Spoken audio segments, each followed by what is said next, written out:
उसका प्यार कभी उसके पैशन से कम नहीं हुआ। वो कल भी चैंपियन था, आज भी चैंपियन है और आगे भी चैंपियन रहेगा।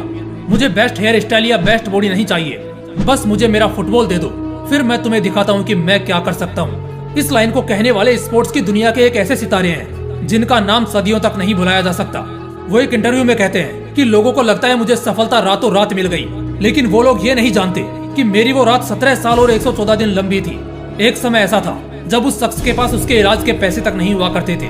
कई बार रातें भूखे पेट तक बितानी पड़ती थी, लेकिन आज वही शख्स दुनिया का हाईएस्ट पेड स्पोर्ट पर्सन होने के साथ साथ दुनिया का सबसे अमीर खिलाड़ी भी है। जी हाँ, मैं बात कर रहा हूँ उसी शख्स की जिसका नाम आपके जहन में उतर रहा है। मतलब क्या शानदार प्रदर्शन किया उसने अपने करियर के आखिरी मुकाबले में, अपनी टीम को क्या यादगार जीत दिलाई।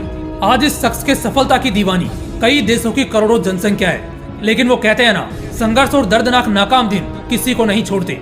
ऐसे ही दिनों से गुजरकर हर कामयाब इंसान अपनी खूबसूरत जिंदगी, यानी उस कामयाब जिंदगी के पहले के वो दर्दनाक दिनों की दास्तान लिखता है, जिससे होकर हर किसी को गुजरना है। दोस्तों, आगे बढ़ने से पहले मैं एक बात आपसे पूछता हूँ, जब भी हम किसी सफल इंसान की बायोग्राफी को सुनते हैं, जानते हैं, तो इससे हमारा कितना फायदा हो सकता है। अब जरा आप खुद सोचो, जो शख्स आज लाखों नहीं, करोड़ों नहीं, अरबों लोगों को अपना दीवाना करके बैठा है, सैकड़ों कामयाबियों को अपने नाम करके बैठा है, अगर उनकी जिंदगी का जरा सा हिस्सा भी आपको छू जाए, तब भी आप कितना बड़ा मुकाम हासिल कर लोगे।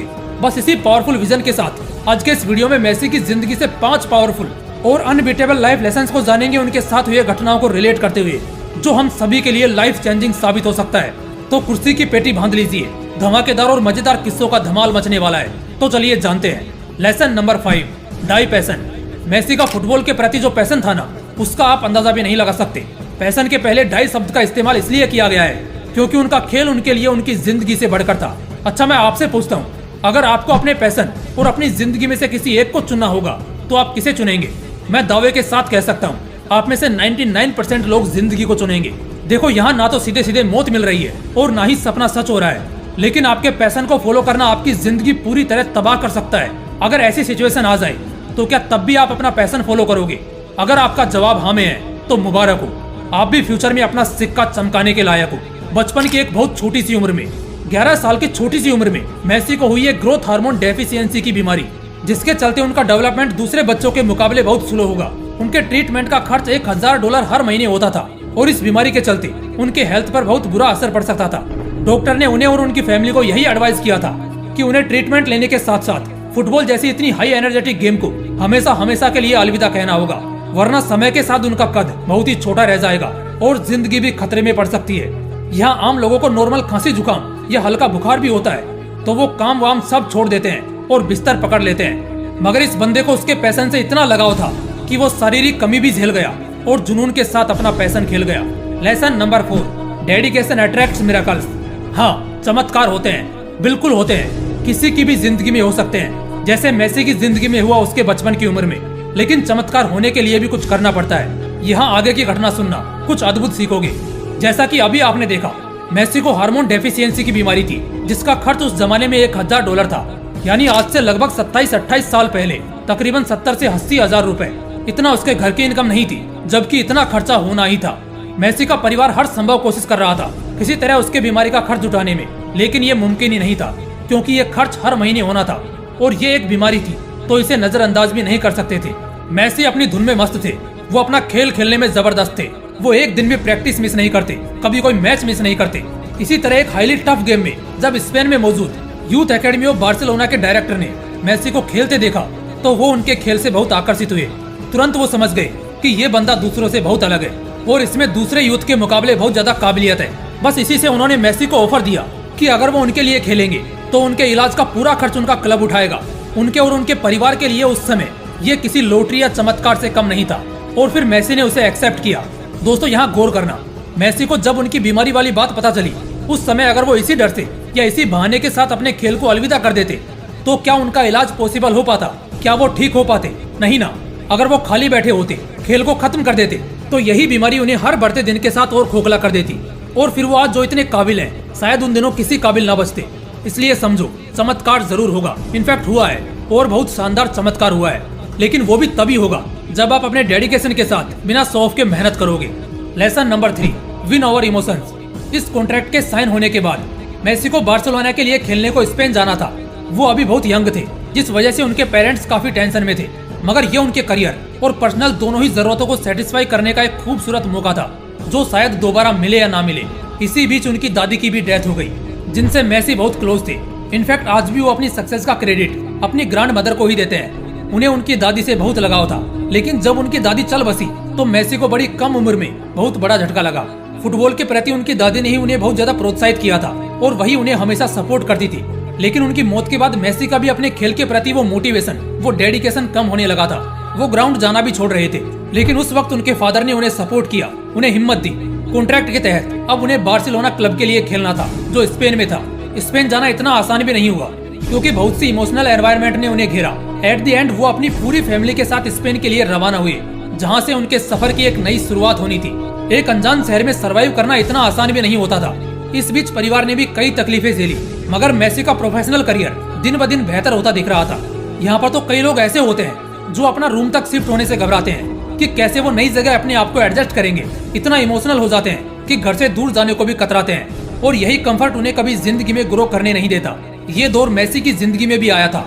सारे दोस्त, सारी यादें, सारे पुराने लोगों को छोड़कर उन्हें एक नए माहौल में जाना था। यहाँ उन्होंने अपने इमोशन पर जीत पाई और दोगुने जुनून के साथ स्पेन पहुंचे, और हर संघर्ष को झेलते हुए खेल को और बेहतर करते गए। Lesson number 2, solid comeback attitude. आगे की कहानी आप सब जानते ही है। कैसे 2 साल बाद ही, यानी अपने 18th बर्थडे पर उन्होंने सीनियर टीम कॉन्ट्रैक्ट को साइन किया, जहां अब वो इंटरनेशनली अपने खेल को रिप्रेजेंट करने वाले थे। 2005 में मेसी के खेल को देखते हुए अपोजिशन टीम के कोच तक ने ये कहा था कि आज तक उन्होंने किसी भी खिलाड़ी को मेसी की तरह खेलते नहीं देखा है। उनके जैसा दूसरा कोई नहीं है।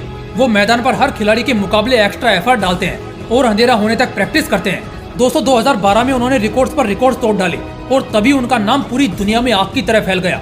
वो एक के बाद एक कई सारे अचीवमेंट्स करते गए, और 2012 ही वो साल था जब एक साल में सबसे ज्यादा गोल करने के साथ उनका नाम Guinness book of world record में भी दर्ज हुआ था। इस पॉइंट पर आकर उनका कंपैरिजन बड़े बड़े पास्ट के ग्रेट फुटबॉलर्स से होने लगा। उनका और रोनाल्डो का हर साल एक दूसरे को चैलेंज करने का एटीट्यूड साफ झलकता, जिसे देखने के लिए पब्लिक पागलों की तरह दीवानी थी। लेकिन इन सब में सबसे इंटरेस्टिंग और इंस्पायरिंग पॉइंट क्या है जानते हो? अचीवमेंट्स और सक्सेस की जर्नी में तो समय का पता नहीं चलता, लेकिन बुरा वक्त भी हर किसी की जिंदगी में एक गाइडर के तौर पर जरूर आता है। ऐसा ही कुछ दिल टूटने वाला पल मेसी की जिंदगी में साल 2016 में आया था। मेसी इतना कुछ हासिल करने के बाद भी अपनी टीम को, यानी अपनी कंट्री अर्जेंटीना को, इंटरनेशनल ट्रॉफीज दिलाने में नाकाम थे। इसी तरह 2016 के दौरान कोपा अमेरिका में अर्जेंटीना को मिली करारी शिकस्त के बाद मेसी बुरी तरह टूट गए थे। वो खुद में हारा हुआ महसूस कर रहे थे। अब उनका अपने खेल से विश्वास उठता भी नजर आ रहा था। बस इसी वजह से फाइनली उन्होंने रिटायरमेंट का प्लान बनाया। जी हाँ, मेसी तो इस साल रिटायर हुए, लेकिन उन्होंने साल 2016 में ही रिटायरमेंट का प्लान बना लिया था। मगर उनके फैंस और सपोर्टर्स के लगातार रिक्वेस्ट करने पर उन्होंने अपना मन बदला और वापस मैदान में उतर गए। उन्होंने दोबारा कमबैक किया और आगे उन्होंने अपने अचीवमेंट्स और खेल की गति को दोगुना कर दिया। उनके अचीवमेंट्स में 3 UEFA super cup, 4 UEFA champions league, 6 Spanish cup titles, FIFA world cup golden ball, UEFA men's player of the year जैसे और भी न जाने कितने सारी उपलब्धियां शामिल है। लेकिन एक बात बताइए, अगर मेसी 2016 में लगातार शिकस्त के कारण खेल को अलविदा कह देते, तब क्या उनका ये ख्वाब कभी पूरा हो पाता कि कभी वो अपने फीफा विनिंग टीम का हिस्सा होंगे? जबकि इस साल वर्ल्ड कप से पहले ही उन्होंने अनाउंस कर दिया था कि वो रिटायरमेंट लेंगे, और वो अपनी इस आखिरी इंटरनेशनल टूर्नामेंट में भी जाते जाते अपनी टीम को एक यादगार जीत दिला गए। दोस्तों, इसी तरह का सॉलिड कमबैक एटीट्यूड अगर हम भी अपनी जिंदगी में रखें तो मजा आ जाएगा। देखो, कई बार फिसल सकते हो, राह में भटक सकते हो, मगर कभी हौसला मत खोना। सब मुमकिन होगा, और इतना मिलेगा जितना तुमने कभी सपने में भी नहीं सोचा होगा। Lesson number 1, accept the twist, ignore the excuse. जिंदगी में अगर एक कला सीख लेते हो तो आपको कभी जिंदगी में डर नहीं लगेगा, और एक सेकंड का भी समय बर्बाद नहीं करोगे। हमने अब तक तो देख ही लिया है कि कैसे मेसी की जिंदगी में लगातार ट्विस्ट पर ट्विस्ट आता गया। पहले बीमारी ने घेरा, फिर उनकी सबसे क्लोज यानी उनकी ग्रैंड मदर की डेथ हुई। इलाज का खर्च मौका बनकर सामने आया। खेल को नई ऊंचाइयां मिली, कई सपोर्टर्स मिले, बीच में निराशा भी हाथ लगी, मगर आखिर में रिटायरमेंट के साथ साथ अपनी टीम अर्जेंटीना को एक यादगार जीत दिला ही गए। इसमें जो गौर करने वाली चीज है वो ये है कि मेसी ने अपनी जिंदगी के हर मोड़ को एक्सेप्ट किया। कई सारे लोग ऐसे होते हैं जो चैन से डरते हैं, उन्हें अपने घर, अपने शहर से दूर होने में डर लगता है, अपने सपनों के खातिर लड़ने में घबरा जाते हैं। उन सभी को मेसी की जिंदगी से ये सीख लेनी चाहिए कि जिंदगी में चमत्कार भी होता है, लेकिन उसके लिए भी काम करना पड़ता है। खाली बैठे रहने वालों को कुछ हाथ नहीं लगता। कुछ करोगे तो कुछ ना कुछ जरूर निकलेगा, इसलिए एटलीस्ट कुछ तो करो। आपने जो सोचा है आपको उससे कई गुना ज्यादा मिलेगा। दोस्तों उम्मीद करता हूँ आज का वीडियो जिसमें हम सभी ने मेसी साहब की जिंदगी से लेसन सीखे हैं वो आप सभी की जिंदगी में एक खूबसूरत और शानदार प्रभाव डालने में सफल रहेंगे। अगर वीडियो पसंद आया तो लाइक और शेयर जरूर करना और अगर चैनल को अभी तक सब्सक्राइब नहीं किया है तो सब्सक्राइब करके बेल आइकन जरूर प्रेस कर लेना। जय हिंद, वंदे मातरम।